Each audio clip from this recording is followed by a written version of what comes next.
Hi, it's Nicole Allison. I blog over on the blog Speech Peeps, and I am talking to you about all things schedule because I feel like our schedule can really set the tone for the rest of the year, as you know. So if you have some kinks in your schedule, you can see the repercussions from that later on in the year. So I'm going to share with you today some tips and some things that I've discovered in my now 10 years, which hopefully you can learn from my mistakes so you don't have to go through what I went through, because I made a lot of mistakes, especially my first year.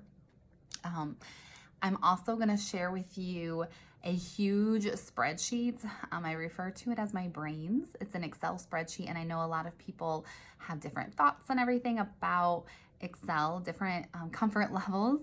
So I'm going to walk you through exactly how I set it up. It's really not that scary, but I refer to it every single day throughout the school year. And you can get this for free if you're part of my newsletter family. So if you just go to my blog, speechpeeps.com, something should pop up asking you to join my newsletter. And when you type in your email, then you'll get access to this huge spreadsheet. So my first tip, especially for those just starting out for your CF, or if this is your first year, maybe you are in a new district this year, I would really encourage you to walk in with confidence. You just finished your grad program, or you are more than qualified, and nobody necessarily needs to know that it's your first time doing this.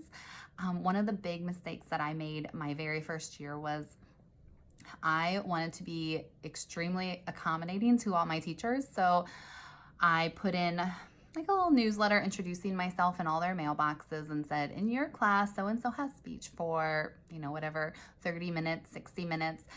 Please mark down the best 3 times for me to come and pull him out of your class.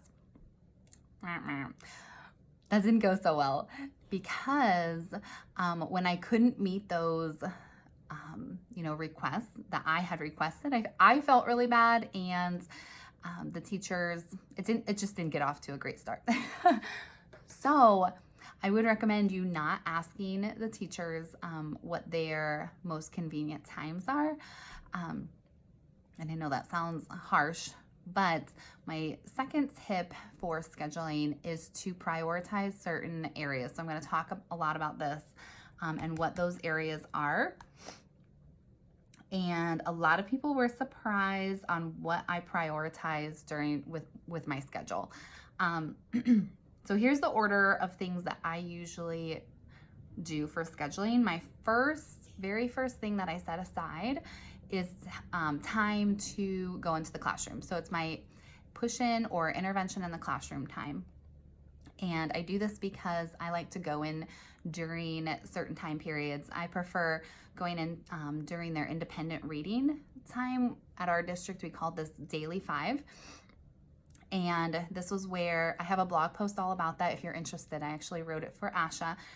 It's it really works in terms of how to go into a classroom with minimal stress. So I want to schedule this first because the teachers don't have a lot of flexibility. Actually, they have zero flexibility pretty much. They have a set schedule of, when this Daily 5 or independent reading time is going to occur. So I want to make sure that I have that set first, because that's not really very flexible, if that makes sense. The second thing that I block out on my schedule is paperwork and reporting and testing. I know this comes as a big surprise to a lot of people, but I do this with the mindset that this is a flexible time. So if a teacher comes to me and they really need that time for a student, of course, I'm going to change my schedule and I'm going to fit that student in. The student, especially with the IEP, is much more of a priority than that time. However, I like to just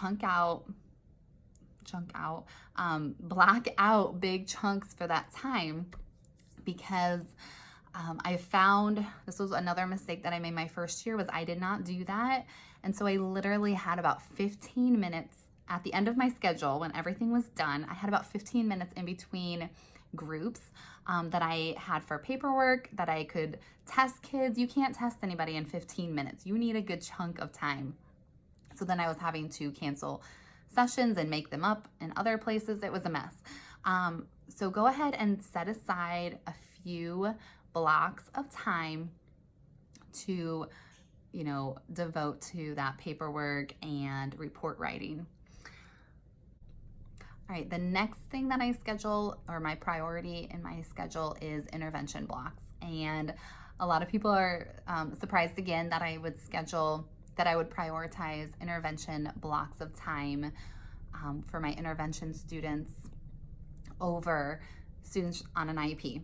And I'm not saying that they're more important. I think this is a big key here. I'm not saying that students on intervention are more important than students on IEP. It's all important, but students on your IEP, that's legal. So yes, you definitely have to get that time in. But the way that I like to schedule intervention blocks is I do these in the hallway. I do the articulation, 5-minute articulation, and this takes place in the hallway. So I pull out a child for 5 minutes 2 to 3 times a week, and we just drill right there in the hallway, and then I send them back to class. This method has been proved very effective, but I like to schedule a nice, again, 30-minute chunk of time so that I can just get like 5 or 6 kids, and I can do that in that block of time. My fourth priority are my IEP kids. This is where those IEP students come in, and that's where I schedule them. I'm going to talk more about that in a second. And then the last thing that I schedule are my social groups and any other extra things. So a lot of times with my social groups, I don't write those into the IEP. Those are things that I do extra. And I'm going to talk to you about that in a second as well. Okay. I want to talk for a second about the way that my overall schedule looks.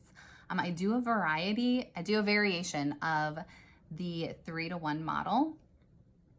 And I know you're familiar with that, but that's 3 weeks of indirect or direct service where you're working with students and directly meeting their needs. And then 1 week, you're doing all the paperwork, the consultations, the speaking with teachers. I do a variation of that, but it's the 4 days direct in my week, usually Mondays through Thursdays. And then I save my Fridays for that indirect therapy time.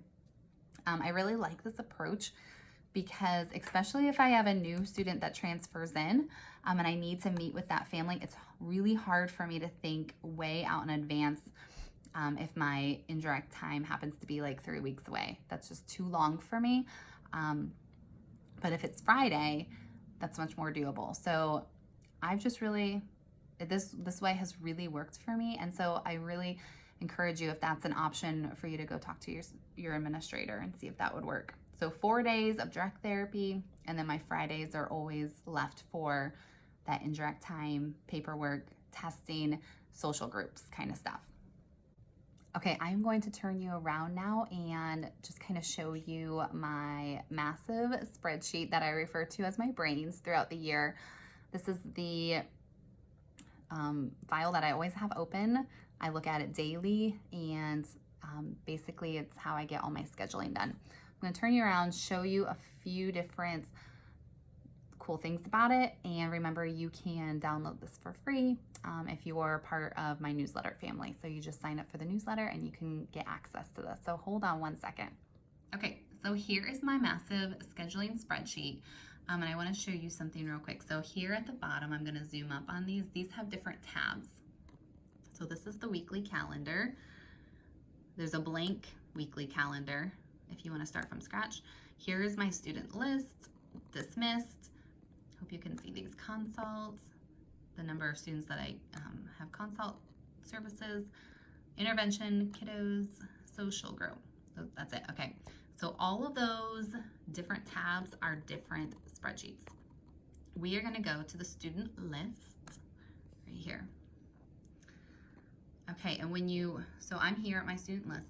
This is how I determine this is where I keep everything. So I have my student names, their eligibility category, their grade, how many minutes per month they receive, because I write my IEPs minutes per month, and then what that breaks down to per week, what they're actually receiving so that I can make sure that they are actually getting that number per week, who their teacher is, and then what times, therapy times.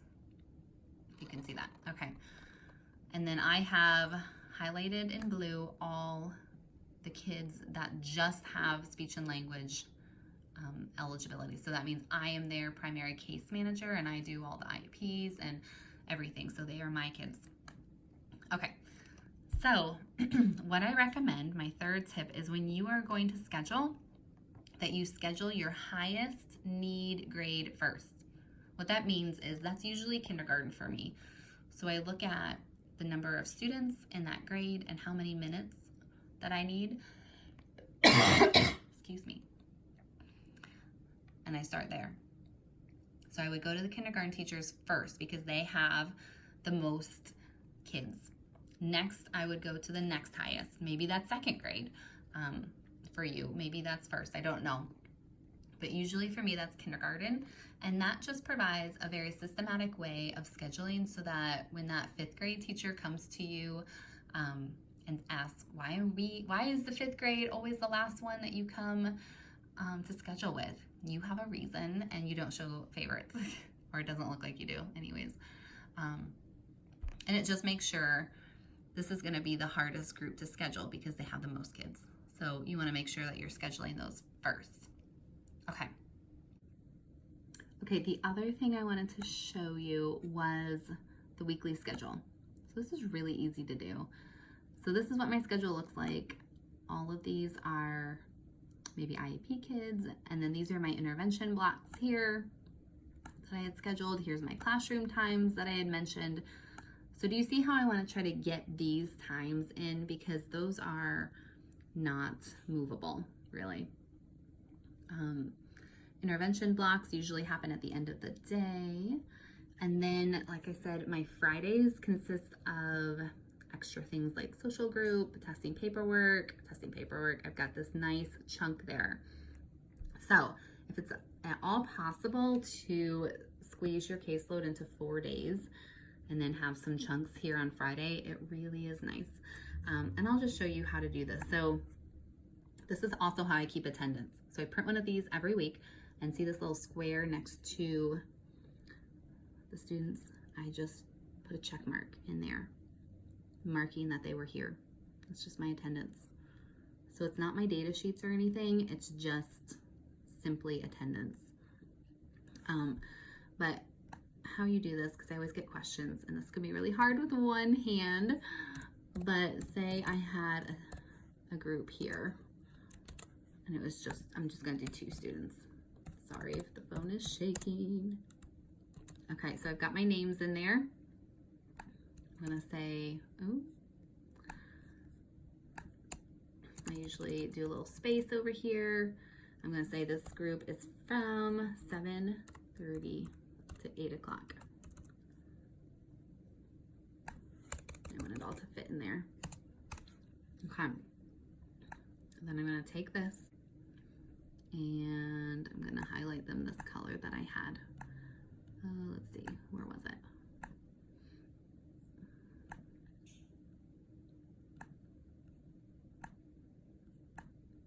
Okay, then over here, to make sure that all of these little borders are highlighted or outlined, because I want to make sure that there's squares around each one of those outlines around each one of those squares. I don't know, I'm having a hard time explaining this.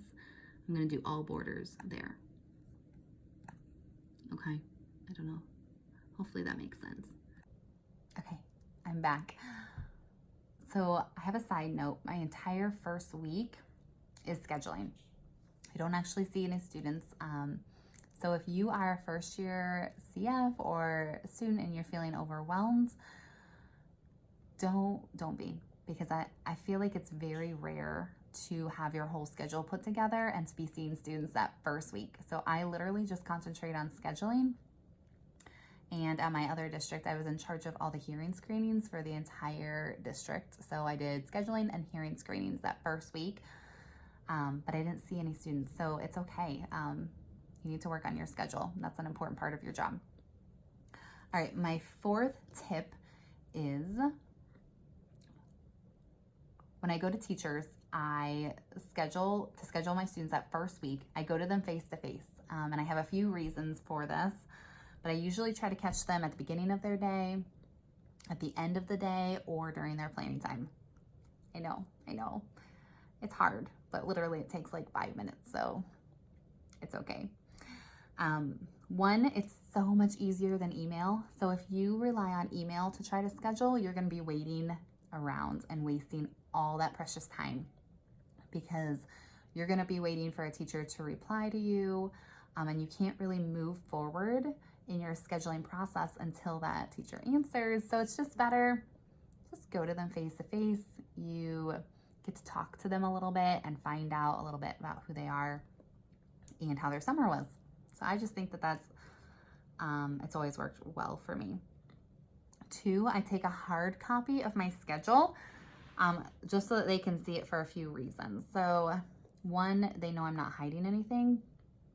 And two, sometimes they see a space where I don't.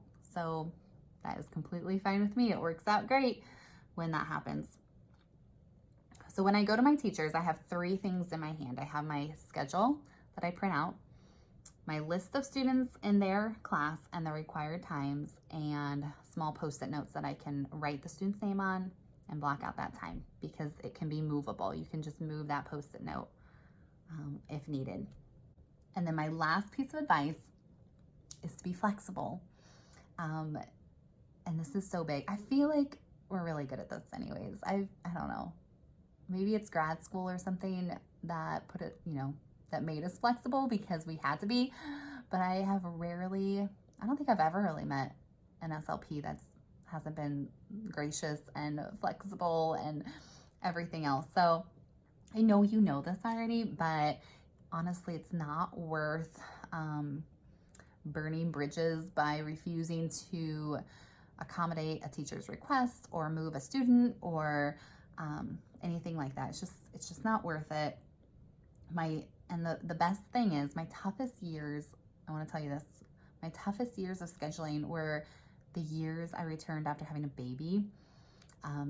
Because if you're a mom, you have to nurse. Like, I nursed and I pumped, and I don't know where there's no time to do that, my already cramped beyond measure schedule.